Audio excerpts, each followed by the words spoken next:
ये सब स्टार्ट होता है मोहम्मद बिन सलमान के तरफ से दी गई एक धमकी से। जमाल खशोगी के मर्डर से 1 साल पहले सऊदी क्राउन प्रिंस अपने एक दोस्त को बताते हैं कि वो जमाल खशोगी पर बुलेट फायर करके उसे जान से मारना चाहते हैं। और क्या आपको पता है कि मोहम्मद बिन सलमान की ये ख्वाहिश पूरी होती है 2 अक्टूबर 2018 में। जैसा कि आप इस CCTV फुटेज में देख सकते हैं कि जमाल खशोगी टर्की में मौजूद सऊदी कौंसुलेट में इंटर हो रहे हैं, जो कि वहां से लौटकर वापस कभी भी नहीं आए। क्योंकि जिस दिन जमाल खशोगी का मर्डर होता है उससे ठीक 1 दिन पहले सऊदी अरेबिया से 15 स्पेशल फोर्सेस के लोग प्राइवेट प्लेन में सऊदी से टर्की लैंड करते हैं। यही वो स्पेशल फोर्सेस के लोग थे जो कि जमाल खशोगी के सऊदी कौंसुलेट में आने से आधा घंटा पहले ही वहां पहुंच चुके थे और वहां पर ये जमाल खशोगी का इंतज़ार कर रहे थे कि जैसे ही जमाल खशोगी यहाँ इंटर करेगा तो हम अपना काम करेंगे, यानी कि उसे जान से मार देंगे। दोस्तों, मोहम्मद बिन सलमान खुद तो जमाल खशोगी को गोली नहीं मार सके, लेकिन हाँ अलबत्ता उसे मरवा ज़रूर दिया। यही नहीं बल्कि सऊदी अरेबिया में मौजूद अपने ही बिजनेसमैन के लोगों को किडनैप करवाना हो या रिलीजियस लीडर्स के खिलाफ जाकर काम करना हो, मोहम्मद बिन सलमान हर गैर कानूनी काम कर चुके हैं। यहाँ तक कि उन्होंने एक मुल्क के प्राइम मिनिस्टर को किडनैप करवाकर अगले ही दिन उसे इस्तीफ़ा भी दिलवा दिया। लेकिन इन सारी चीज़ों के बावजूद आज क्यों मोहम्मद बिन सलमान मॉडर्नाइज सऊदी का लीडर कहलाया जाता है? इस मासूम से चेहरे वाले शख्स का असली सच क्या है और जमाल खशोगी कौन था? चलिए आज की इस वीडियो में हम जानते हैं मोहम्मद बिन सलमान की डार्क लाइफ के बारे में।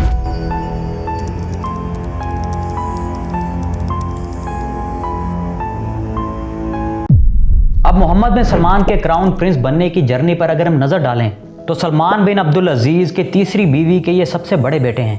2015 में जब सलमान बिन अब्दुल अजीज़ सऊदी अरेबिया के किंग बनते हैं तो उन्होंने मोहम्मद बिन सलमान को डिफेंस मिनिस्टर और डिप्टी क्राउन प्रिंस बना दिया, जबकि उन्होंने अपने ही भतीजे सलमान बिन नाइफ को अगला प्रिंस अनाउंस कर दिया। लेकिन 2017 में अचानक ही मोहम्मद नाइफ अपनी क्राउन प्रिंस की सीट से इस्तीफ़ा दे देते हैं और ऑटोमेटिकली अगला क्राउन प्रिंस मोहम्मद बिन सलमान बन जाता है। कई रिपोर्ट्स के मुताबिक तो नाइफ से ये इस्तीफ़ा ज़बरदस्ती दिलवाया गया और इस सब के पीछे हाथ था मोहम्मद बिन सलमान का। और जब मोहम्मद बिन सलमान नाइफ की जगह क्राउन प्रिंस बन गया तब मार्च 2020 में उन्होंने नाइफ के सभी भाइयों को और साथ ही साथ नाइफ को भी गवर्नमेंट के खिलाफ साजिश करने पर अरेस्ट करवा लिया। अब मोहम्मद बिन सलमान का ये वाला चेहरा लोगों के सामने तब नहीं बल्कि 2015 से ही आ चुका था कि आखिर मोहम्मद बिन सलमान सोचता कैसे है, उसका विजन क्या है। 2015 में ही जब उन्होंने डिफेंस मिनिस्टर की पोस्ट हासिल की थी तो यमन के खिलाफ उन्होंने एक बहुत बड़ी जंग का ऐलान भी किया और साथ ही जंग शुरू कर दी। इस जंग का मकसद ईरान को सपोर्ट करने वाले ग्रुप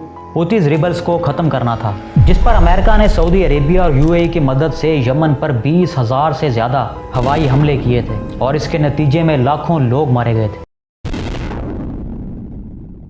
अब करीब 9 साल गुजर चुके हैं इस हमले को, लेकिन आज भी यमन के लोग इस सारी चीज़ को याद करते हुए मोहम्मद बिन सलमान को कोई अच्छे अल्फाजों में याद नहीं करते। प्रिंस सलमान के इस भयानक चेहरे के बारे में जब लोगों को और मीडिया को पता चला तो कई न्यूज़ रिपोर्टर्स ने उनके खिलाफ लिखना शुरू कर दिया। तो मोहम्मद बिन सलमान की तरफ से उन न्यूज़ रिपोर्टर्स को या तो मार दिया गया या फिर उनको हमेशा हमेशा के लिए जेल में डाल दिया। लेकिन इस सब में एक बहादुर जर्नलिस्ट भी था जिसने मोहम्मद बिन सलमान का ये चेहरा पूरी दुनिया को दिखाया। वो जर्नलिस्ट मोहम्मद बिन सलमान के सारे काले कामों को वाशिंगटन पोस्ट में पब्लिश करके पूरी दुनिया को बताता रहा। इसी चीज़ को देखते हुए मोहम्मद बिन सलमान भी उस जर्नलिस्ट से बहुत तंग था और दोस्तों उस जर्नलिस्ट का नाम था जमाल खशोगी। जमाल ने यह भी बताया कि जब से मोहम्मद बिन सलमान ताकतवर हुए हैं तब से सऊदी अरेबिया में मौत की सज़ा पाने वाले लोगों में बहुत हद तक इजाफा भी हुआ है। जाहिर है अब ये सारी बातें मोहम्मद बिन सलमान को बहुत खटक रही थी, जिसकी वजह से जमाल खशोगी अपनी जान बचाते हुए जहाज़ के थ्रू अमेरिका पहुंच जाते हैं। अमेरिका जाने के बाद भी जमाल खशोगी मोहम्मद बिन सलमान के खिलाफ कंटिन्यूसली लिखते रहे। जमाल खशोगी को एक बात तो क्लियर हो चुकी थी कि अगर मैं सऊदी अरेबिया वापस जाता हूं तो मेरी जान तो गई। लेकिन यहाँ पर जमाल खशोगी से एक गलती हो जाती है, उनके कुछ इंपॉर्टेंट डॉक्यूमेंट सऊदी अरेबिया में ही पड़े थे, जिसकी जमाल खशोगी को सख्त ज़रूरत पड़ गई। जमाल खशोगी अब सऊदी अरेबिया जाने के बजाय टर्की जाते हैं ताकि वो किसी चैनल के थ्रू सऊदी अरेबिया से अपने डॉक्यूमेंट्स मंगवा सकें। लेकिन सऊदी गवर्नमेंट को ये सारी बात पता थी कि जमाल खशोगी अब टर्की में आने वाला है। अक्टूबर के महीने 2018 में मोहम्मद बिन सलमान 15 स्पेशल फोर्सेस के लोगों को टर्की भेजते हैं ताकि वो जमाल खशोगी का मर्डर कर सकें। और ठीक ऐसा ही होता है। टर्की में मौजूद सऊदी कौंसुलेट में जमाल खशोगी का इन लोगों के थ्रू मर्डर कर दिया जाता है। मोहम्मद बिन सलमान का ये मर्डर करवाना एक ही मैसेज देता था कि जो भी कोई मेरे खिलाफ आवाज़ उठाएगा उसका यही हशर होगा।